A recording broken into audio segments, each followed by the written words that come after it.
Hello, everyone. Okay, so today is totally like bittersweet that we finally got a verdict, but I mean, the boys are still not found. We're talking about the case of Trezell and Jacqueline West, who are the adoptive parents of Orrin and Orson West. Their birth names are Sincere and Classic, which is usually what I prefer to call them because they're better names, and it's the names that their mom gave them, who, you know, birthed them and was pregnant. Hold on, let me turn off my air conditioner because I feel like that's probably loud. Sorry about that. Let's see, who do we got in here? The Orion Files, hello. Yadenla, Texas Granny, Katie, Stephanie, Equalizer, Kathleen H. Hello, everyone. So, they found the adoptive parents guilty on 5 out of 7 charges. The other 2 were a mistrial.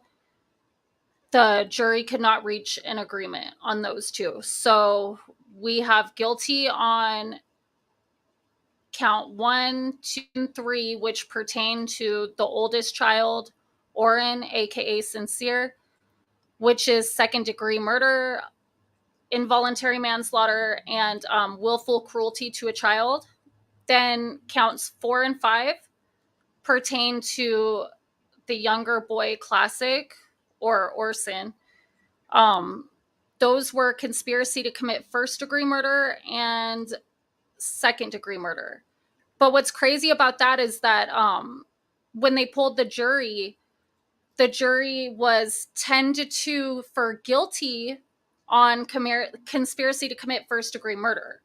Then it was 2-10 guilty on second-degree murder. So I don't know. I can't know for sure, but what that tells me is that perhaps they all thought that they were guilty. They just couldn't determine if it was first or second degree. So, it kind of sucks that it ended up in a mistrial for those 2. But then they were also found guilty for willful cruelty of a child for the younger boy, Orson, or Classic. And then they were also both found guilty of, I can't remember what the actual charge is called, but making a false police report, pretty much. False report of an emergency, I believe. So, I mean, that's good news. And then also when they do sentencing on, I know it's fucking terrible. When they do sentencing on July 13th, the judge will also try the circumstances and aggravation, which I'll go over in a little bit what those were. And basically in California, we have what's called enhancements for the sentencing. So let's say you're in court and hold on one second. Oh, I'll read that in a minute. That's sad. So basically, let's say you get convicted of a crime, but you're a gang member. They can give you enhancements just simply because you're an active gang member, meaning they could put 5 to 10 more years on you, or 2 years, or, whatever the judge decides. Or if this is your, 5th burglary, they could give you a year enhancement for each prior that you've had. They just do different stuff like that. So that's good, because I think that the second degree murder is 15 years to life. But if they get them more time for each circumstance and aggravation, then, that's good news. That could give them a much longer sentence, which I would be happy with. So anyways, I'm going to share a couple of videos in accordance with fair use. The first one's going to be KGET. They do it's a little overview of kind of the whole case and just a little background information. And then after that, I'm going to play a different, I can't remember the name of the news station. I'll put both links to the videos in the description after this is done, though. But it's going to actually show them being read the verdict. So you guys can see their faces and their reactions and just how monstrous they look. So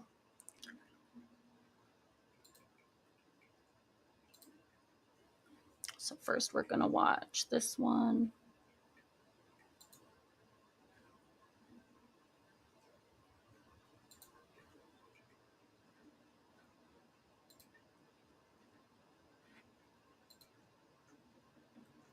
Okay. Where are the boys is they're dead and they're murdered. The reality here, man, is 2 little boys went missing. It didn't do enough to show that no one took them. It was wander off or dead. There are glaring issues in this case that cannot be excused. It's time for justice.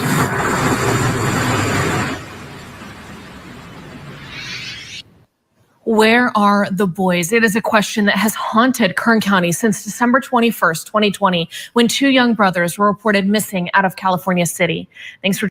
Is the sound okay, you guys? Earlier when I did this live, I was having sound issues. So if you could put a 1 in the chat if the sound is okay, I just want to make sure before I continue playing it.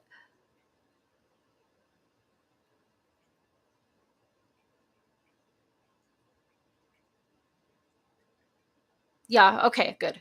Thank you. Okay, let's see. For joining us here on 17 News at noon. I'm Elena Rusk. And I'm Maddie Jansen. After just 2 days of deliberation, a verdict has been reached in one of the most closely watched trials in Kern County history. Trezell and Jacqueline West have been found guilty on 1 count of second-degree murder for the death of Orrin West. But the jury was deadlocked on the 2nd count of second-degree murder related to the death of the other child, Orson. And so the judge declared a mistrial on 2 charges. Now we have 17 News team coverage today. Our Alex Fisher taking a deep dive through this case starting from day 1. He'll have a full recap on the year-long investigation coming up. And 17's Marco Torres will have more on the boys' journey through foster care, which ultimately landed Orrin and Orson in the custody of the Wests. But we begin our coverage with a breakdown of the verdict. Trezell and Jacqueline West faced a slew of charges, among them second-degree murder, willful cruelty to a child, involuntary manslaughter, conspiring to commit murder, and falsely reporting an emergency. Counts 1 through 3 apply to Orrin West, who allegedly died in Bakersfield before the Wests ever moved to California City. Counts 4 through 6 apply to Orson, who prosecutors argue was killed after Orrin died. On the first count of second-degree murder, the jury found Trezell and Jacqueline West guilty. The jury also turned in a guilty verdict on count 2, involuntary manslaughter of Orrin West. On the 3rd count of willful cruelty to a child, the jury found Trezell and Jacqueline West guilty. But here's where the jury couldn't reach an agreement on 2 of the charges related to Orson. That mistrial was declared for count 4, conspiring to commit a murder, as well as count 5, second-degree murder. Prosecutors argued he was killed shortly after Orrin died. For count 6 of willful cruelty of a child related to Orson, the jury found Trezell and Jacqueline West guilty. And finally, count 7, false report of an emergency. The jury turning in a verdict of guilty. Trezell and Jacqueline West will be sentenced on July 13th. Now, even 2 years after intense public scrutiny, we know very little about Trezell and Jacqueline West. Public records tell us Trezell Philip West is 36 years old. Jacqueline Gabrielle Vasquez West is 33. Prior to December 2020, they had no local arrest records. In the months after the boys were reported missing, there were dozens of searches and scores of prayer vigils for Orrin and Orson, but the Wests never went to those. There was even 3 social media posts by the extended West family praying for the boys' return, but none by Trezell and Jacqueline. A yearbook confirms Trezell was a 2004 graduate of Bakersfield High School. Immediately after Orrin and Orson went missing in 2020, authorities seized the other 4 boys who were living with Wests. Before the conviction, Trezell and Jacqueline West were indicted by the Kern County grand jury. Little's known about those proceedings, but that's intentional. The Kern County grand jury is made up of 19 volunteers from the community. It's rarely used. Most of the time, prosecutors file charges directly, leading to a public preliminary hearing. But when they happen, a grand jury's proceedings are private. Witnesses can testify without fear of retaliation, and prosecutors can avoid tipping a defendant ready to flee the county. And ultimately, members of a grand jury have the power to bring an indictment. Defense attorneys are not present at grand jury proceedings. Their only information comes from the prosecution. That fact has led some to question the fairness of the process. The murder conviction came in the 2nd degree. According to California law, a 2nd-degree murder charge alleges a killing that is intentional but not premeditated, or a killing caused by reckless disregard for human life. The act typically doesn't have any kind of premeditation and may only have been intended to cause harm rather than death. It's punishable by a prison term of 15 years to life. First-degree murder, on the other hand, is defined as the unlawful killing of a human being or a fetus with malice aforethought. Now, this verdict is just another chapter in the long and sad story of these missing boys. 17's Alex Fisher joins us with more on how we got to this point. They are our children, and so we want them back. A desperate plea just 4 days before Christmas. Trezell and Jacqueline West report 2 of their kids are missing. It's December 21st, 2020. The West claim 3-year-old Orson and 4-year-old Oren had gone missing from the backyard of their home on the edge of the vast desert community of California City. I came in the house, I saw them there, in one house. I came back out, I didn't see them there. I realized that I left the gate open and I panicked. The couple called police later that night. Officers and neighbors rushed to the house and started looking for the boys, scouring yards and fields. And that's all I want is to find a baby. You understand? And I hit a bunch of corners. I went down this street. I turned my light on. I searched. I called their names. The next day, the search turned into an investigation. Investigators went through the West home, taking large brown bags full of evidence. The family's van was towed. Their cell phones were seized. Police said the Wests were cooperating with the investigation, but authorities removed the family's 4 other sons to protective custody. The community prayed. They left presents. Family, friends, and strangers all clinging to hope. We're looking for something to do. Look, some way that we could step up and do something with the community. And right now, the only thing that we can do is give gifts because they weren't able to get gifts on Christmas. Police continued their search. They dug up vacant fields. They used ground-penetrating radar to search for bodies, but nothing. What I do truly believe is that night, there's no way that they could have got out of that the neighborhood without some sort of assistance from an adult. Police wouldn't say who that adult might have been, but a week later, the exhausted chief was more blunt. I can't comment on that, whether I think they're alive or not. I do suspect foul play. We haven't been able to put together, how the boys got out of the yard or where they've gone. 4 months later, the Bakersfield Police Department took over the case. BPD said they had more resources than the 21-officer California City Police Department. After BPD got the case, investigators followed up on leads, some of them leading to massive searches. I expect that there will be more searches. There's been numerous interviews, numerous search warrants, and that will continue until we know what happened. Nothing was turning up. The community was getting worried, but still remained hopeful. The boys will be found. They will be brought home. Community contributions poured in to create a reward of more than $100,000. Prayer vigils were held. People gathered to ask God to return the boys safely. Trezell and Jacqueline never attended any. Then, a year later, a stunning development. The investigation has revealed that Oren and Orson West are deceased. The investigation has also revealed that they died 3 months before their adoptive parents reported them missing. Trezell and Jacqueline West were indicted by the grand jury on charges they murdered the boys. Hours before his arrest, 17 News tracked down Trezell West at a post office in Edison. He took off in an RV west of Bakersfield. And that's when police caught up to him and made the arrest. For 14 months, people asked, where are the boys? Now, they were asking something different. The question is now, where are the boys' bodies? We want to be able to bring them home and, give them a proper burial. Trezell and Jacqueline West pleaded not guilty. It feels good, though, to see them sitting there handcuffed in those brown suits or whatever.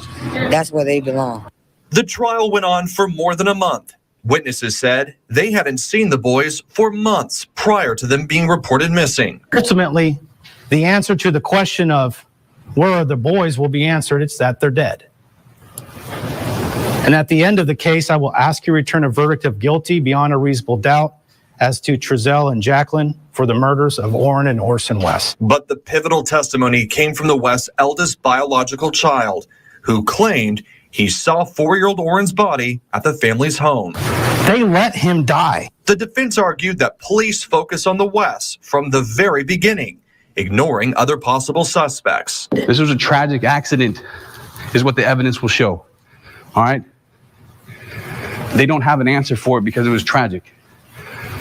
But instead, Trezell is here on a murder charge. We are saying that honestly, anything could have happened, right? They were abducted. We don't know. And to be quite honest, if we knew the answers to that, we really wouldn't even be here. The question remains the same. Where are the boys?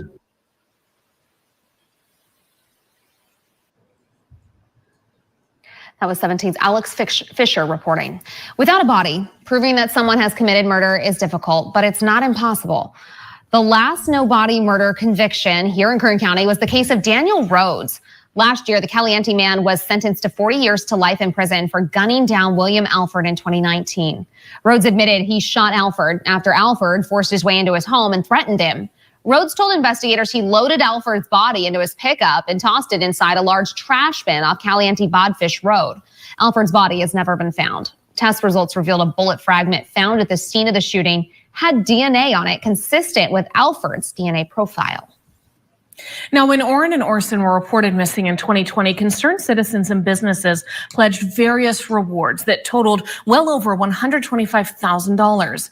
But it was an unorganized grassroots effort, and there's no evidence that anyone ever collected any money.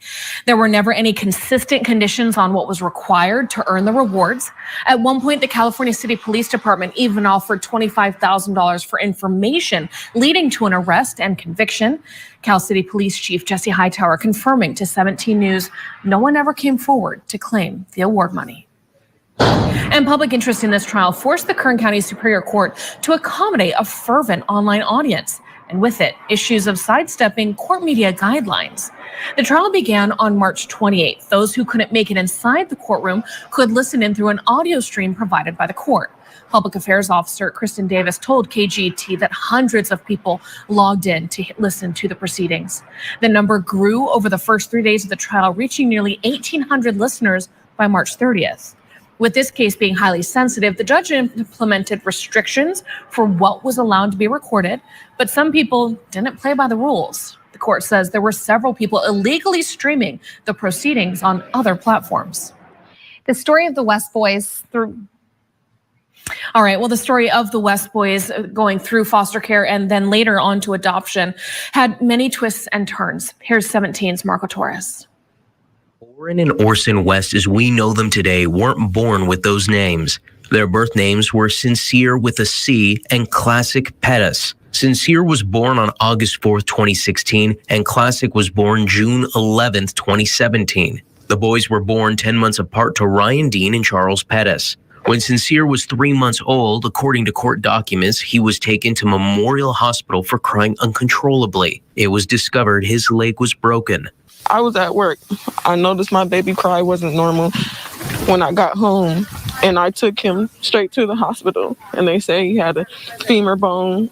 His femur bone was broken into twisted forks. Kern County Human Services suspected abuse and placed him in emergency foster care. A month later, he was placed in an established Bakersfield foster home operated by a woman named LaToya Spry. Dean, his biological mother, visited him multiple times a week as she fought to get him back, according to court documents. 6 months later, Dean gave birth to her second child. She named him Classic. Classic went home with Dean, but 11 days later, he was removed from the home based on suspicions about what happened to his brother. He was reunited with his brother in Spry's foster home. During the murder trial, Spry testified the boys were removed from her home in 2018 after her daughter went to school with a scrape on her leg. Abuse was feared. There never were criminal charges against Spry, but the boys, then about 1 and 2 years old, were removed from her home and placed with Trezell and Jacqueline West. They got taken from an abusive home and put into an abusive home.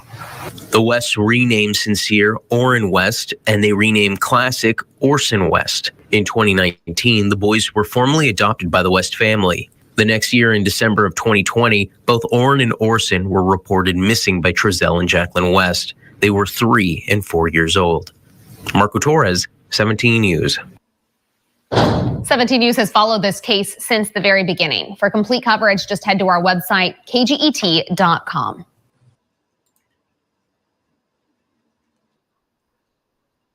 Oops, hold on.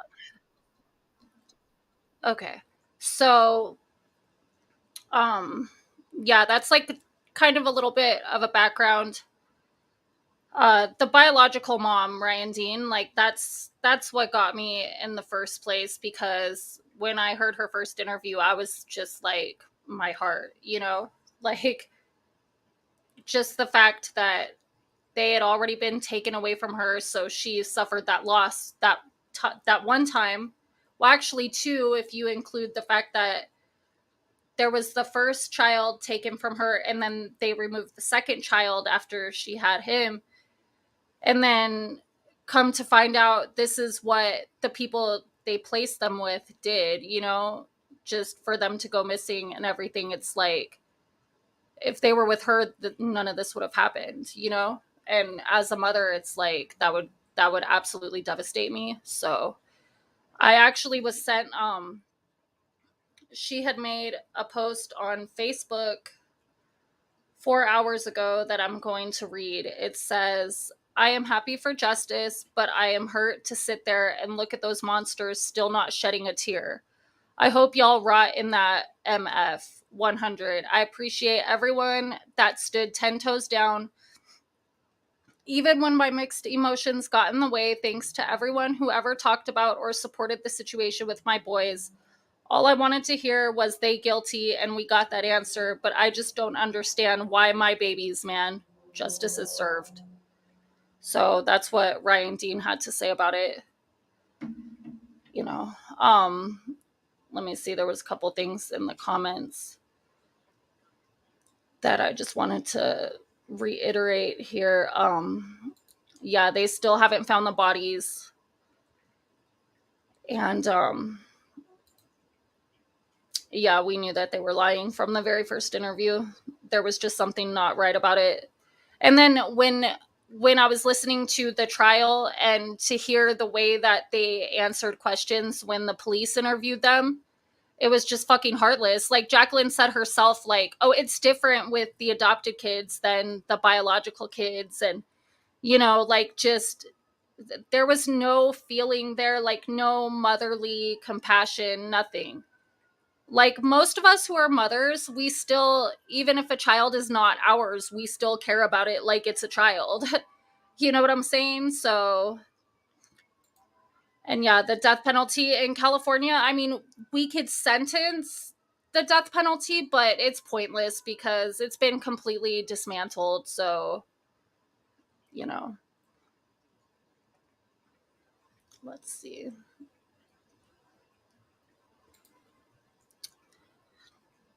Yeah, I mean, even if they found the bodies, like, it's still not justice when they're gone, you know? Like, who would do that to child or to children? Like, even more than one, you know? Yup. Buddha Dog, thank you for coming. You are absolutely correct. True justice won't be served until the weighing of the heart. Only God can help them now, you know? Yup. So, Tennille, Suzanne, how long are they looking at in jail for the charges they have? So, you know, a lot of times when they get charged with multiple things, they'll run it concurrent.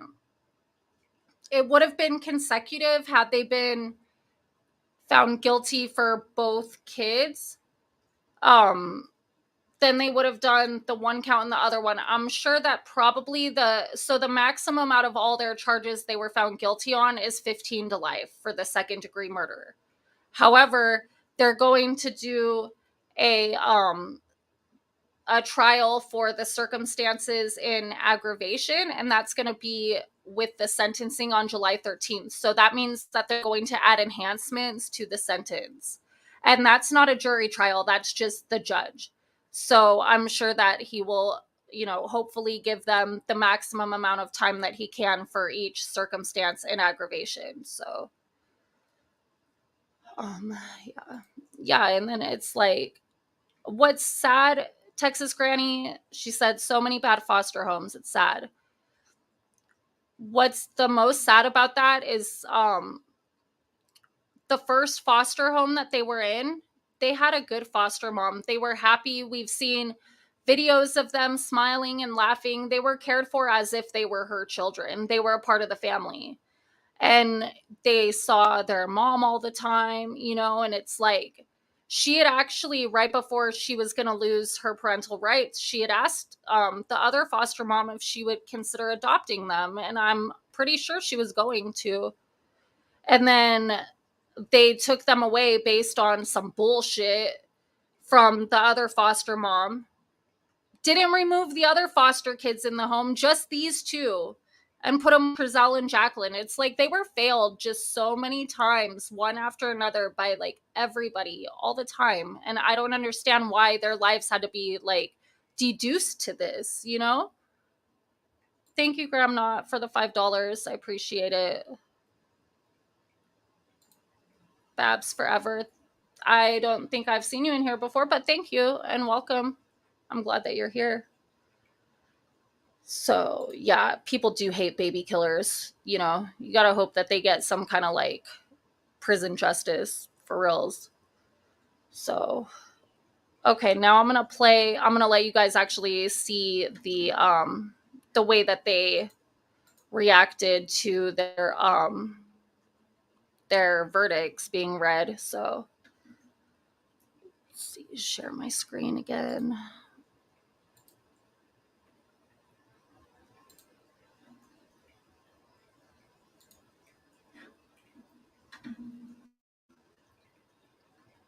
This is breaking news. All right, well, good morning to you. I'm Stacey Rasmussen. We're back on the air at this hour because we now know the verdict in the trial of Trezell and Jacqueline West. After a little over 2 days of deliberations, a Kern County jury finding the couple guilty of murdering Orrin.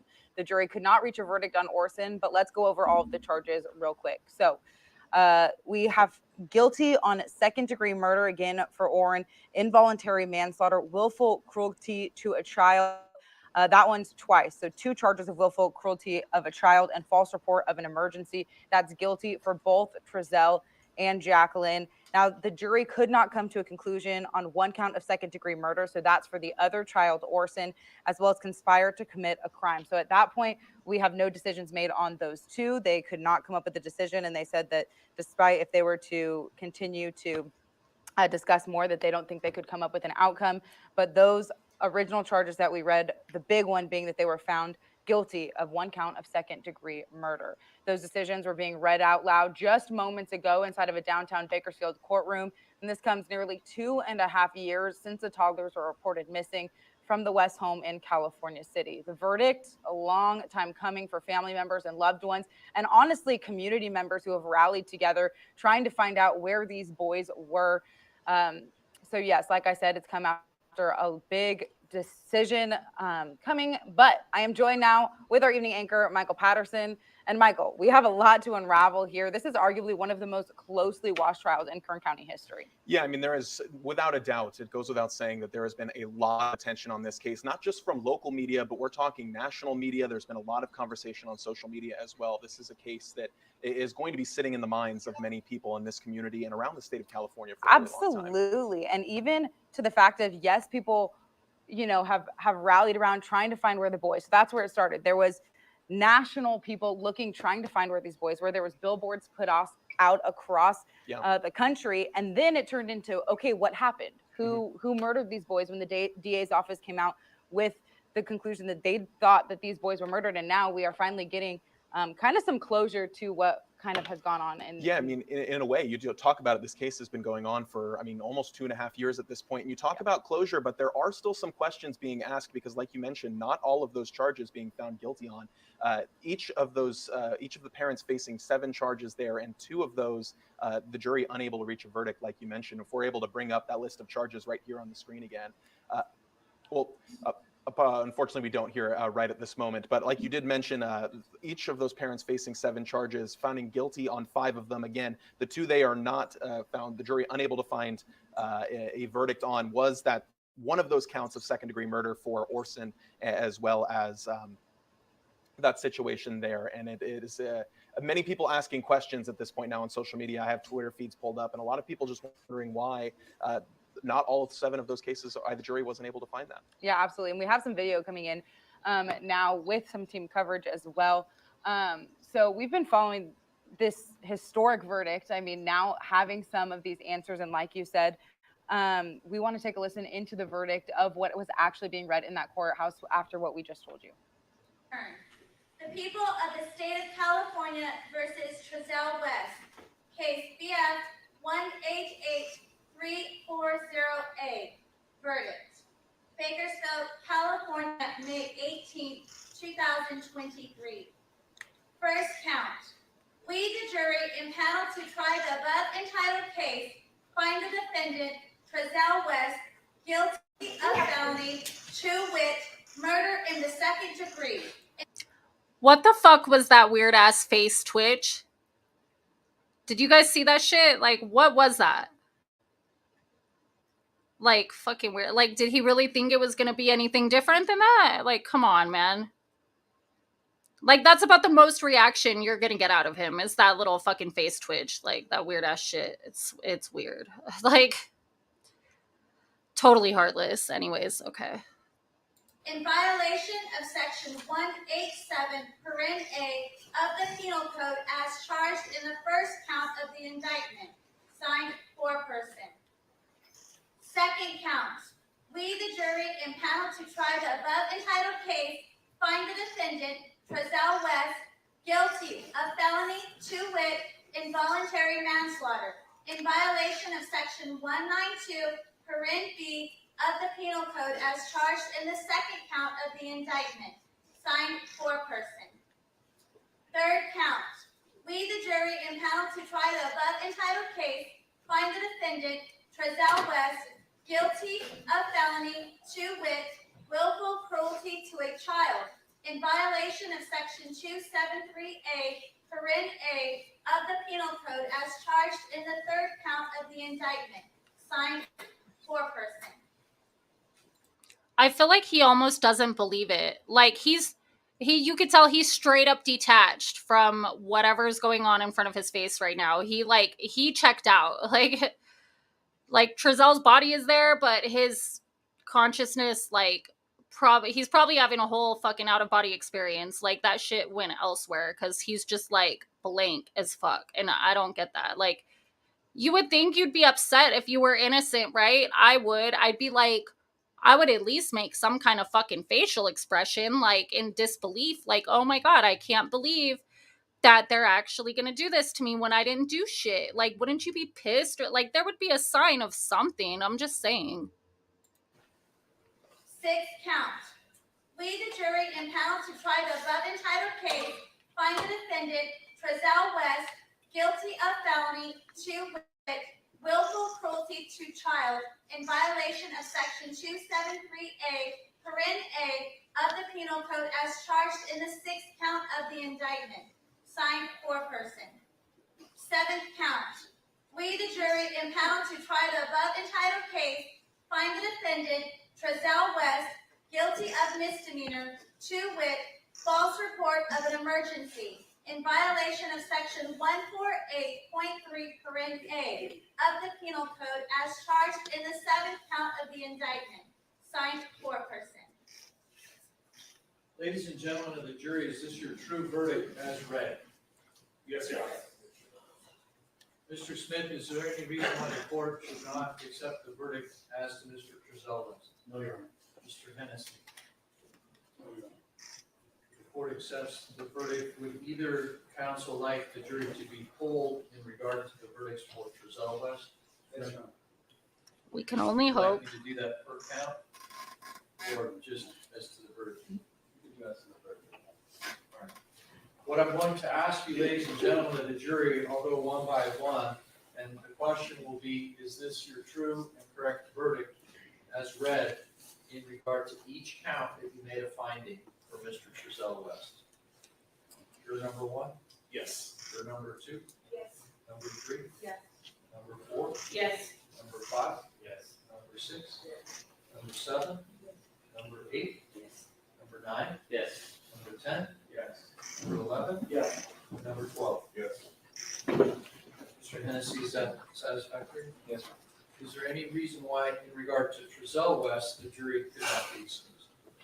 No, Your Honor. Let's take the verdict then now for Jacqueline West. Superior Court of California. Look at this bitch. She already knows. She already knows it's coming. Like, there's no way that they're going to convict him and not her, you know?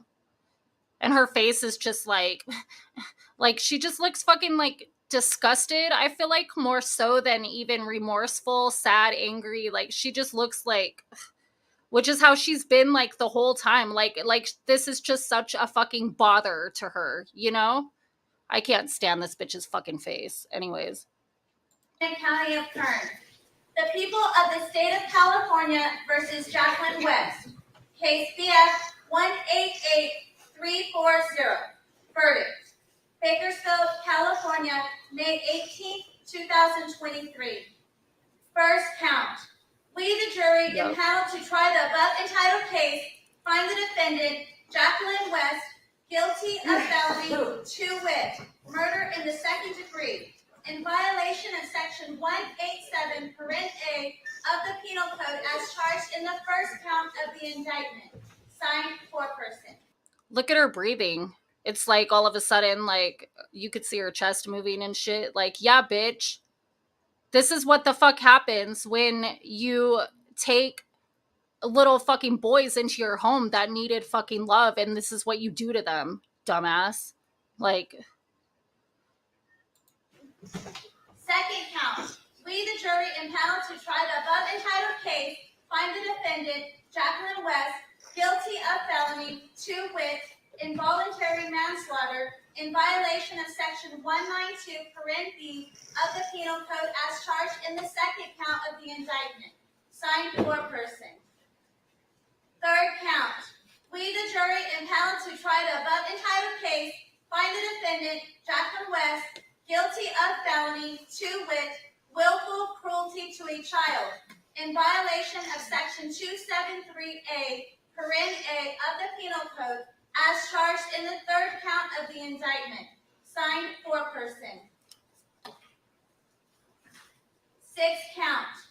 We, the jury, impaneled to try the above entitled case, find the defendant, Jacqueline West, guilty of felony, to wit, willful cruelty to a child, in violation of Section 273A, Parent A of the Penal Code as charged in the sixth count of the indictment.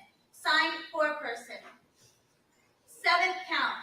We, the jury, impaneled to try the above entitled case, find the defendant, Jacqueline West, guilty of misdemeanor, to wit, false report of an emergency, in violation of Section 148.3, Parent A of the Penal Code as charged in the seventh count of the indictment. Signed, foreperson. Ladies and gentlemen of the jury, is this your true verdict as to Jacqueline West as to the counts read? Yes, Your Honor. Mr. Smith, is there any reason why the court should not accept? Even know who they were looking for, but two babies. Okay, we're going to take a live look out now to Roro, who is the cousin of the biological father, speaking after this verdict.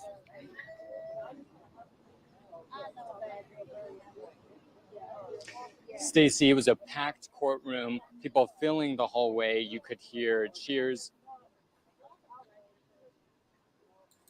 Yeah, unfortunately, they don't make it over to Roro in time to really hear what she was talking about, but they are going to show a little bit of what Keish said, who was a friend of the foster mom, the first one that they had. And so she actually, you know, knew the boys personally and everything. And she says something like really important and impactful. So I'm going to play that, and then I'm going to stop this video because it's like almost 50 minutes long. And we don't need to watch all that, like all their commentary and stuff, but. You could hear people crying, and I want to show you all the people here outside the courtroom. It is full of people, supporters. These are family members of the boys, supporters. And take a look at this banner. You can see, just want to make sure you guys have a look at the scene here. And this banner has been since the beginning with the reward money and the number to call for the boys. And I'd say at least a good 30 or 40 people here. So we're gonna get a listen now of what the supporters are saying. Going to Ro, who's a family member. Somebody knows where these babies' bodies is. Yes. Somebody knows. And y'all continue to keep their children in prayer. Yes. Because they didn't just take these children, they took their own children. They fatherless and they motherless, and they got to go through the system now. Yes. And I know we say an eye for an eye and a tooth, whatever that is, but we ain't claiming that because these are still children. Amen. at the end of the day that their parents damaged them. So y'all need to keep them up in prayer too, regardless. Yeah, so and basically that's the saddest part, I think, is that it's like not only did they take these children out of the world, but now their biological children and the other two adopted children are left without parents. So they failed all 6 of those kids. You know, the other 2 adopted ones have already been through the system and been through a bunch of shit, been through abuse by their, biological mom, gone to them, been through abuse with them.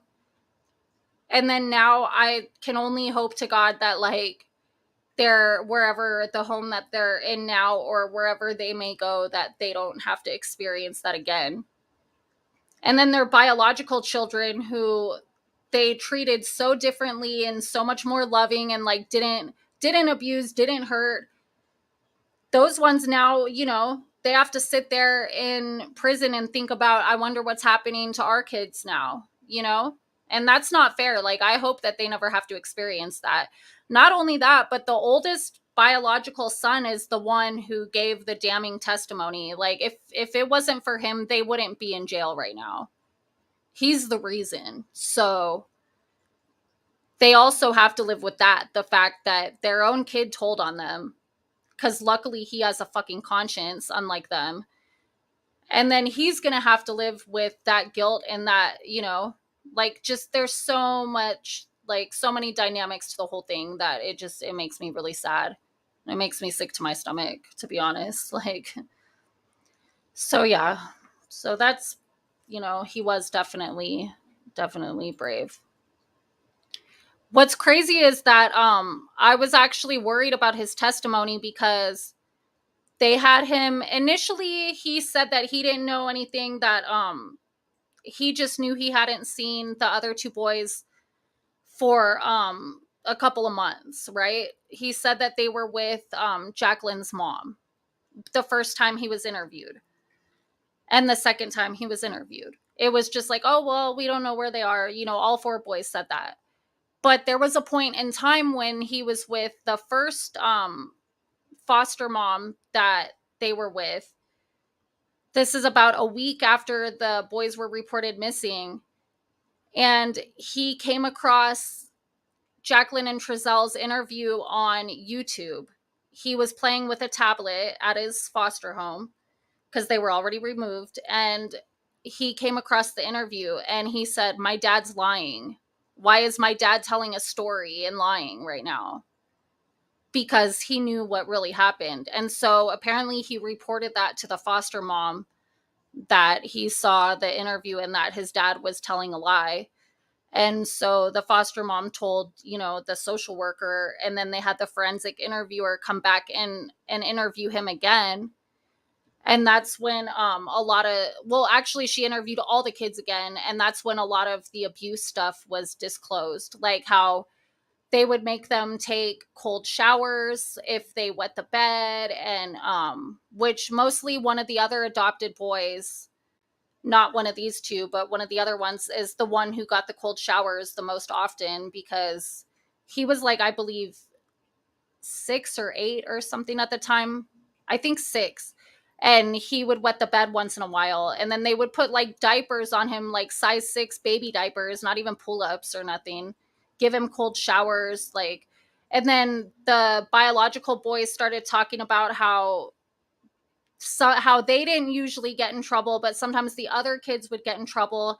And Trezell would spank them with a belt and they would get hit with the metal part until they bleed. And then the lady asked, like, well, what would he do once they would start bleeding? And then the boy said, oh, he would keep hitting them in the blood spot. Like, it's just, the whole thing is fucking sad. And then apparently, personally, I think that they were giving the kids some kind of sedatives or something in these like blended up food bottles that they were drinking, because why this night did sincere wake up like after sleeping and he's dying. You know what I'm saying?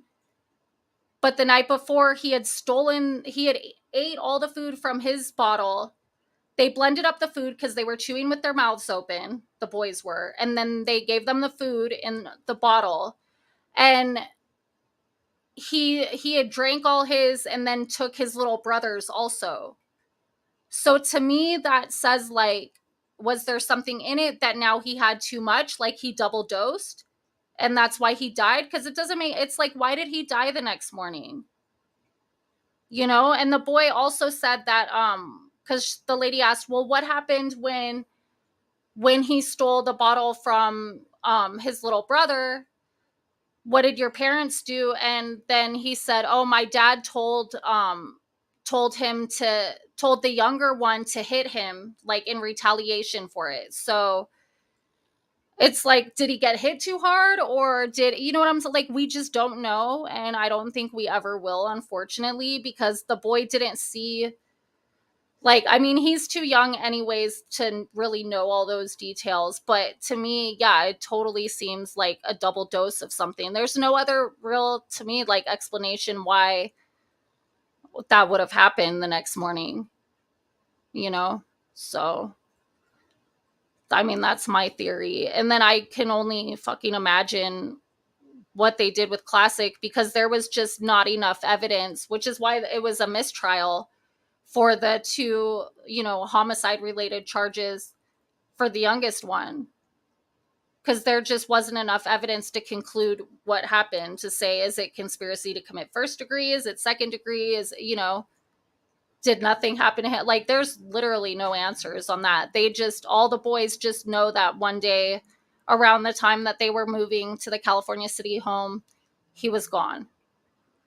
And they haven't seen him since. So, you know, the trial was crazy and the testimony was emotionally exhausting to hear what everybody had to say, and to hear the interviews that Jacqueline and Trezell did with the police, and just the way that they have no emotion, no attachment to the kids, like acting like they're like how dare you accuse me of, you know what I'm saying? Where it's like, hello, you know, common sense. The cops aren't fucking stupid. Jacqueline said at one point, she was like, I regret calling you guys. We could have done better without you guys. Like, bullshit, bitch. Like, you know damn well that you killed them. So, yeah, anyways, it pisses me off. I'm just really hoping, Arizona Traveler, I think you got in here late, but I had already said earlier that, so they're probably just going to get the concurrent sentences with the 15 to life. But they're at the sentencing, they're going to do a judge trial only, not jury, but just judge, for the circumstances and aggravation, which I can read some of those to you guys. So they'll end up getting more time for each one that they're found guilty of by the judge. They don't got to have a 12 unanimous votes on this one. So, hi, Chai Crimes. Welcome. Yeah, the Bio family did get a bad deal through all of this. Like, I mean, people just talk shit about them, and it's just, it was horrible. So, okay, so let's look at the circumstances and aggravation. So this has to do with the second degree murder. It says, it is further alleged that the defendant Trezell West and Jacqueline West committed a crime that involved great violence, threat of great bodily harm, or other acts disclosing a high degree of cruelty, viciousness, or callousness within the meaning of California Rules of Court 4.421A1. Then another circumstance and aggravation. It is further that the victim, Orrin West, was particularly vulnerable within the meaning of California Rules of Court 4.421A3. So I'm sure both of those are going to be extra time. Hi, Crenshaw. Welcome. Thank you for coming over here. Another one, it's further alleged that the defendant, Trezell West and Jacqueline West, induced others to participate in the commission of the crime or occupied a position of leadership or dominance of other participants in its commission within the meaning of California Rules of Court 4.421A4. So that's obvious. I mean, the son that they told, like, you're not allowed to say anything. They'll get more time for that. It's further alleged that the defendant, Trezell West and Jacqueline West, took advantage of a position of trust or confidence to commit the offense within the meaning of the California rules of court. So that's, all of these are definitely things that they can add time for. And then, they have more for, where are the ones for the child abuse? Yeah, it's pretty much, it just repeats the same things. But the thing is that with enhancements, they're not going to run those concurrent. Those are going to be consecutive on top of the sentence. So I don't know how much each circumstance of aggravation can carry, but hopefully it's, hopefully it's a decent amount of time, like, 40 to life or some shit.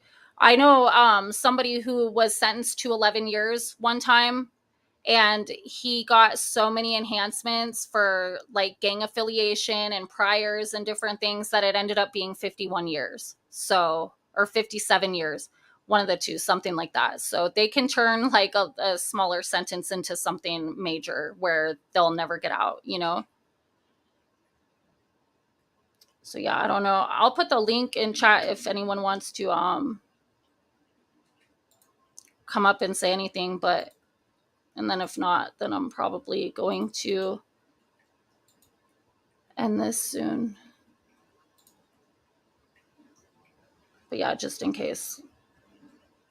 Yep. I'm hoping he maxes out their enhancements also. I'm sure he will. They're all, when I was reading them right now, they're all common sense that, like, if the jury found them guilty on that, then those things are definitely true. Yeah, let's hope that they get a lot. I just wonder how many years they can get for each one. I'm going to research that a little bit later on my own. But yeah, it's just sad, man.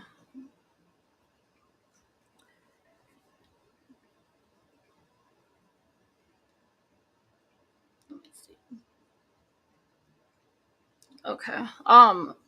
Crenshaw, what do you think about the fact that it was a mistrial for Classic for his charges, except for the child abuse? I'm curious as to your thoughts on that. I'm not really surprised. They didn't have a whole shit ton of evidence for that. It was just kind of like, you can infer, and assume what happened, but I didn't really think that the state proved it. So I'm just glad that they got, for Sincere, that they got the guilty. Yeah, that's what I'm thinking. 30 to 40 years would be nice before they're even eligible for parole. That would make them what, like in their 60s to 70s if they ever even got out. So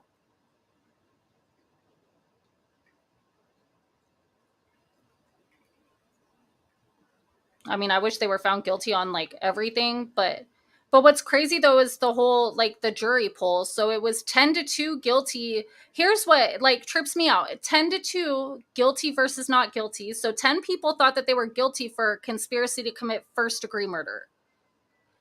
Then it was only 2 guilty to 10 not guilty for second-degree murder. So more people actually thought that they were guilty of conspiracy to commit first-degree murder. It's like, I don't see why the other 2 people couldn't just be like, all they had to do was like agree that one of the things listed for the conspiracy was true. But I know that they need supporting evidence for that. So there's probably, 2 people that were like, well, we don't know, blah, blah, blah. Like if it was premeditated or they decided in the moment or something, that's probably what caught them up. But to me, it seems like if you have 10 guilty, 2 not guilty, and then on the other one, 2 guilty, 10 not guilty, it seems like those other 2 make up the 12. And then all of them thought that they committed murder, though. Like that's where it bothers me, because that's how I feel that, did they have a plea deal in the beginning? No. They were never offered a plea deal. I mean, they pled not guilty, so, you know. Yeah. What's crazy is in the opening statements, they were like, Trezell told the cops that he sits when he pees. Like, yeah, his fellow inmates are going to be really impressed by that. That's funny, try crimes. I think since both trials were together that they would have got at least manslaughter for the second. Well, here's the thing. So there's really no evidence to say what happened to him. They just know that he's gone. You know, and they know that based on their shady ass behavior about it, that it's more than likely that they did something to him, because they told one person that they were with this grandma, and then they told another person that they went back with the biological family, and they told the kids that, you know, they were going to take care of it and that they were going to the grandmas. But then it's just, it's crazy. They told everyone these different stories, which is like some of the things that they listed in the conspiracy charge, that if you think any of these are true, then it would indicate that they committed some kind of conspiracy. But, you know, like I said, there was probably two people who wouldn't agree that they could say for certain that it was some kind of premeditated thing. Like I can see like the two jurors that didn't vote for the conspiracy thinking like, well, how do we know that he didn't die accidentally too? Or, you know what I'm saying? Like, it's just, you can't know because none of the kids or nobody was able to testify. Like, because, well, Arizona Traveler, here's the thing. Common sense will tell you that it was both. But in order for somebody to be convicted beyond a reasonable doubt, there has to be evidence to prove that beyond a reasonable doubt. You know? Okay, we're going to add Crenshaw. Hello. Hey, can you hear me? Yeah. Oh, I guess you had it set to where like a person has to connect their Facebook or YouTube or something. Oh yeah, to verify. That way people are less likely to porn bomb. Yeah, I was gonna hit that problem. I was like, I haven't seen this before. Yeah. But yeah, I figured it just would be a little bit easier. Are you able to hear me okay? Or should I? A little bit. Or I could maybe, hold on, disconnect from. Yeah, it sounds like you're on a Bluetooth or something. Yeah. Yeah. Disconnect. Okay. So That's better. That's better? Yeah. Okay.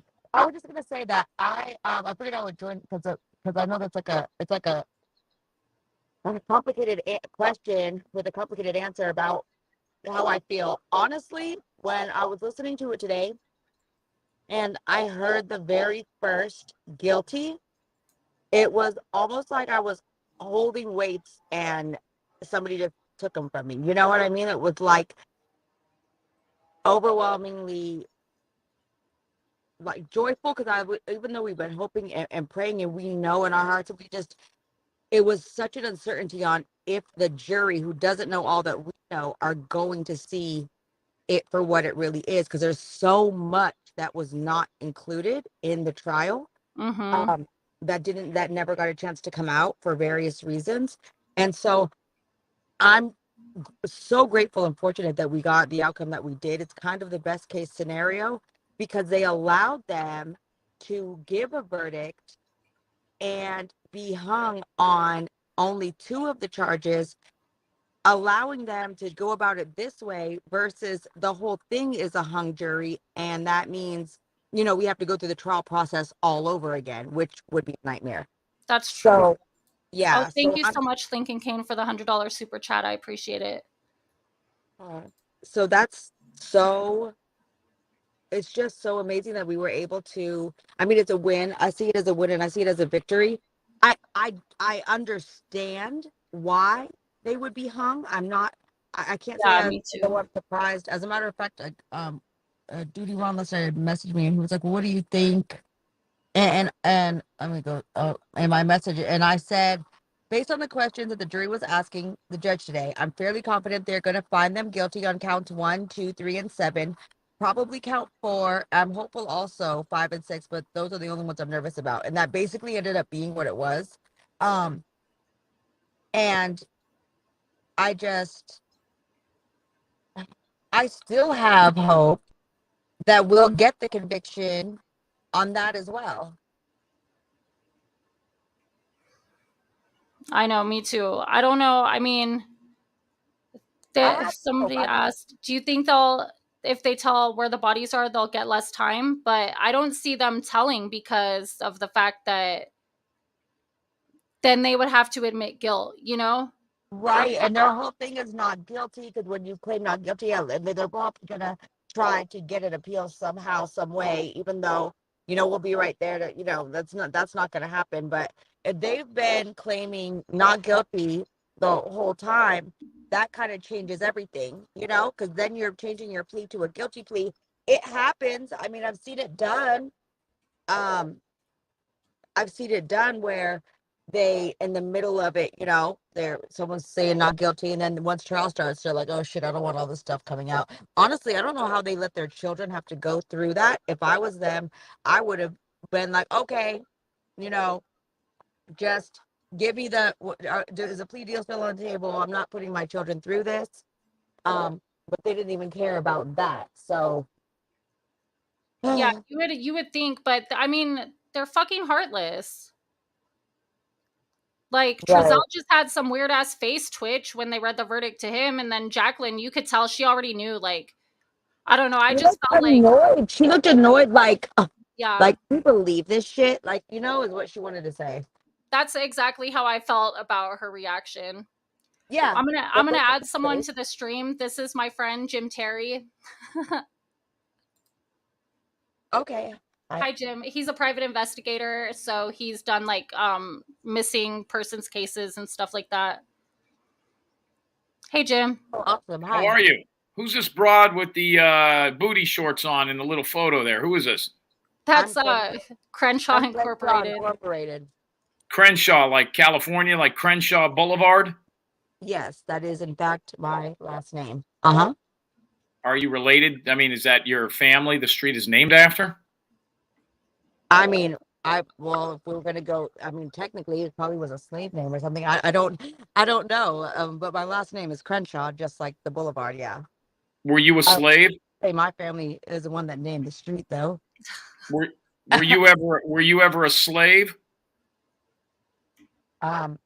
Personally, no, I'm not quite that old. I have been. Okay. Jim, he's very obnoxious. What do you mean obnoxious? Listen, who wants to be named after a street full of winos, drunks, gangbangers, and fucking Crips? Now, I don't think she had a choice. I'm not named after the street. I think my name has been my last name way before Boulevard. That Boulevard was a boulevard. Hi, Jennifer. You know what I mean? I think you're lying to get attention. Now, let's get to this case. Is this the two little black adopted kids that went missing? Yes. Okay. Have we run out of white kids to talk about or what? I never talked about white kids, Jim. Stop being an asshole. Come on, this is serious. If it's serious, why are you laughing, Danny? You're being immature. Oh, because I know how you are, and I know it's your sense of humor, but I'm trying to be serious right now and have a serious stream. How could you be serious and talk to somebody wearing a fag bag?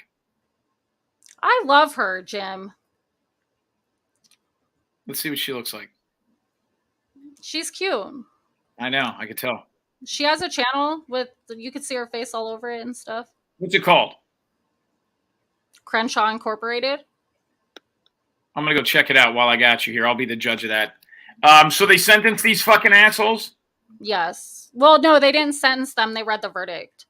Is there anybody who didn't think these kids or these this guy and this girl were guilty? I mean, is there anybody in the whole world from the beginning? I mean, most really. African American fathers I know don't even want their own kids, let alone a couple adopted ones. I mean, come on, give me a fucking break.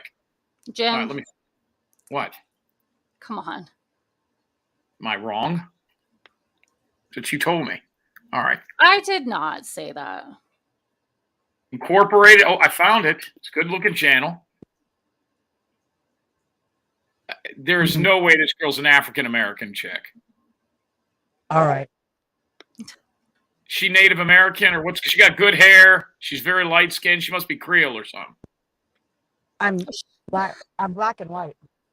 Okay. Well, then that's black. I'm looking at your channel. I like it. Yep. It's a great looking channel. You do a lot from your car. You have nice eyes. That's important. What do you cover over here? True crime? For the most part. I've been really into shows with hair and makeup tips lately. Okay, Jim. Yeah, I don't know if I'm the one for you then.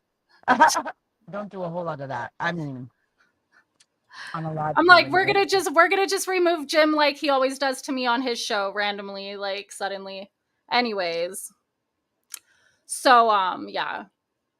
He's just got a very obnoxious sense of humor, so It's whatever. Yeah. They can recharge for the hung ones.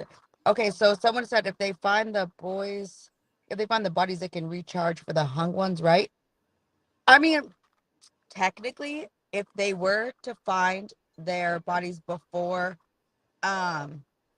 their sentence, that would change the entire game, and they would actually be able to sentence them I mean, I believe that they could even change the murder in the second degree to a first, because depending on what evidence or whatnot, there's just no way that they would not get that other murder conviction as well.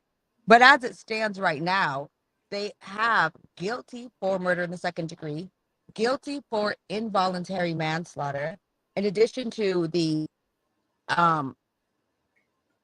child abuse. Yeah, basically the why can't I willful cruelty to a Yeah. child, and then the false report of emergency. So they have those serious, charges against them that hold life terms. I mean, and then when you add on all of those other factors, so many penal codes attached to every one of their charges. I mean, I just, I'm just trying to look at it like that. Like, yeah, you want to feel like you have the justice for both, but technically, I mean, that we do regardless, because if they ended up getting life in prison, they're going to get life in prison anyways. Yeah, exactly. What confused me was that I didn't know for the same victim that you could get involuntary manslaughter and second degree murder. Yeah, it was interesting that well, when it comes time to sentencing, I believe that that's where the judge will make the determination on, because obviously the second degree murder is going to hold a longer or a stronger sentence. Like, so I guess it's going to be up to the judge on that one to make the call. I don't know if that's something that he would just do running like, concurrently, because they have different, for different reasons, different penal codes of why they were able to get them for both. It's, due to neglect and all kinds of other things that they did not do, in addition to the things that they did do to cover up what they did. So I guess, and I haven't really seen it before, but the fact I haven't either. Usually I thought they would just take the one that's like the higher charge. Yeah, and when it comes to time for them to be sentenced, that might exactly be what ends up happening, but it's not going to change like the amount of time that they get, Like, it'll still show guilty on that charge, even, though the time will probably run together. But the judge has the option, to run whatever they're charged with, consecutive or concurrent. He has that ability to do that as well, depending on the crime. So, I mean, he could even choose to, to run one after the other. So we'll see. I mean, either way, I'm looking at it as a huge victory for the case and for us. Because with I mean, I tried to push any fear I had aside, and I don't know how I was able to do it and not be like overwhelmed with fear of losing, because Kern County has only had 3 no-body murder convictions in the history of Kern County convicting where there hasn't been a body. 3 total. And they've had confessions and shit, right? One of them, the guy confessed.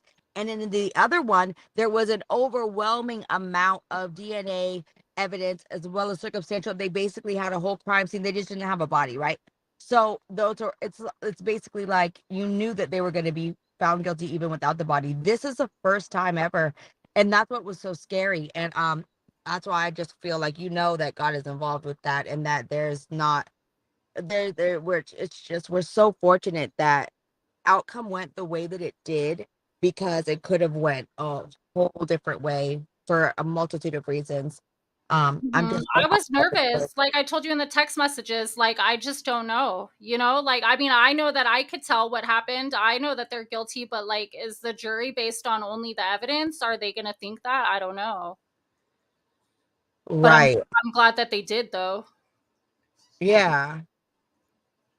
Yeah, for sure. For sure. I was told that that they all like everybody in the jury at one point or another just like cried in the middle of the trial, especially when the kids were testifying. I mean, I didn't see breaking down like in crying. There was at one point a person or two like that I saw that had like a tissue, but um I honestly don't try to look at the jury too much because we're not supposed to, honestly, like, like be like in their faces or whatever. So I would try not to, but at the same time, I would definitely glance over there when it was a situation where because they definitely had different times where they would all like laugh or, usually at Alexia's expense because that bitch was just annoying. And and then or they would laugh or they would like there was an audible like gasp a couple times like like when their son like said a few things or the study where they were just like oh my god, like oh another time when they audibly gasped was when Jacqueline's recorded call with her mom and she compared the kids to so I guess she was like talking about doing laundry. And, oh, I'm just doing laundry. What are you doing? Oh, yeah, I keep losing socks, though, every time I do laundry. And then one of them's like, oh, well, maybe those missing socks will come up like those missing boys. And they bust out laughing. The Yeah, jury that was sick. really did not appreciate that. That was sick as fuck. Like, who makes a joke like that? Yeah, it's like, it's not a joke. It's like, in what universe, like, what type of person would even find that funny? Even if you didn't have anything to do with it at all, why would you find that funny? That's just not funny. No, it's not at all. So, yeah, but I don't know. Like I said, I'm hopeful. I'm very hopeful. I think that the jury did a great job that they were able to see through. And I literally I felt that when I was in there and listening is so different too because you don't know. You never know. I hated all those days that I couldn't be there in the trial because I'm listening in, but you don't get to see that the jury is like, clearly in favor of the prosecution, which in this case, I wholeheartedly felt like that every time I was in there because you could tell that they had sympathy for the people on the stand that the state's witnesses basically.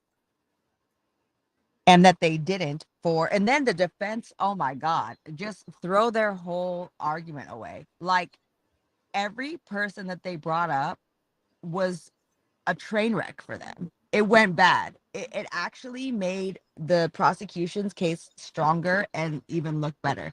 They played video that they shouldn't have played. They just it was all bad. Like who told you that this was going to be a good idea? Like, and Alexia, oh, she was the worst. Oh, she was the worst. She was a fucking cunt. I could not like. She just didn't even care. And you know what was funny though? Okay, so about like the defense witnesses, how they had that expert, like the lady who was critical of the forensic interviewer. Oh, that lady. All she did was describe the exact way that Torres Stalling interrogated the kids. Exactly. And then that's why Eric asked her, he said, so you got approximately $42,000 for your testimony today. What did you do exactly? What did you do? And then she was like, oh, well, I went over and I watched it. And he's like, yeah, so did we in the courtroom. But like, did you write a report?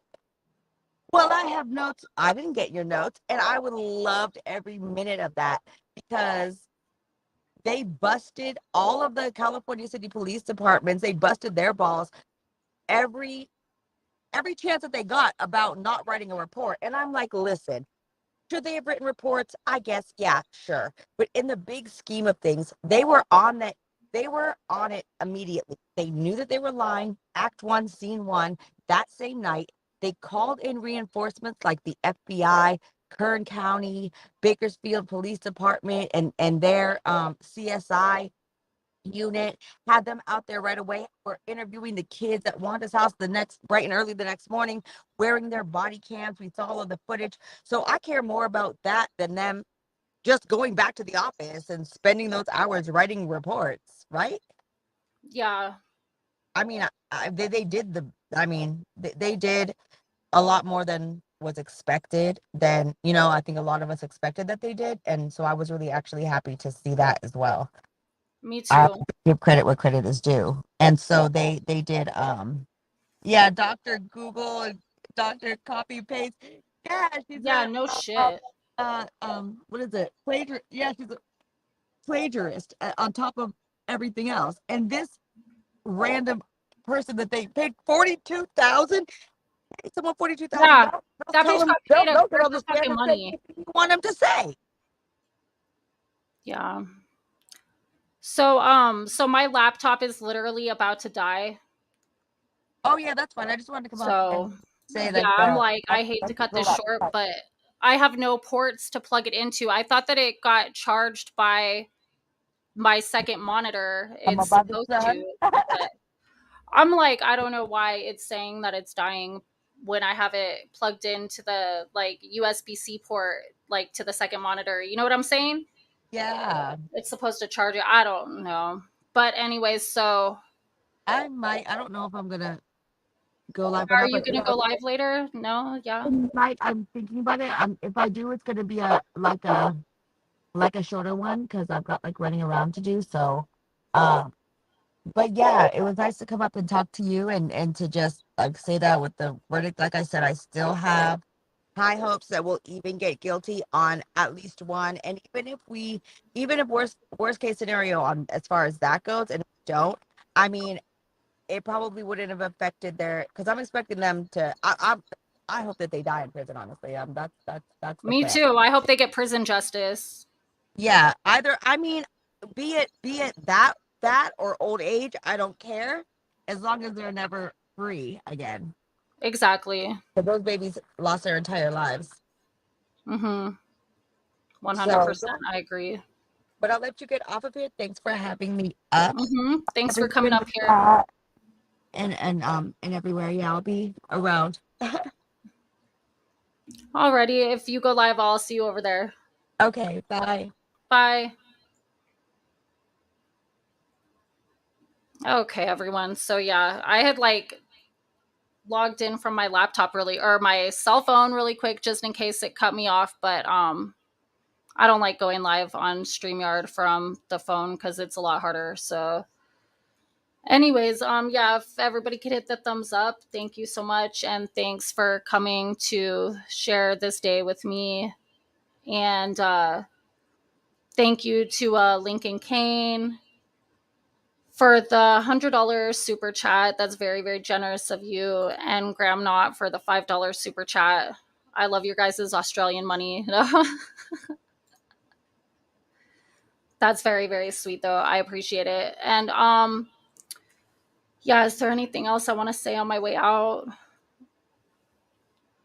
Just justice for the boys. July 13th, sentencing, and I will come live about this again. So thank you everybody who watched this from beginning to end, or even if you just showed up in the middle, whatever. I appreciate everybody stopping by. Have a good day. See you guys around.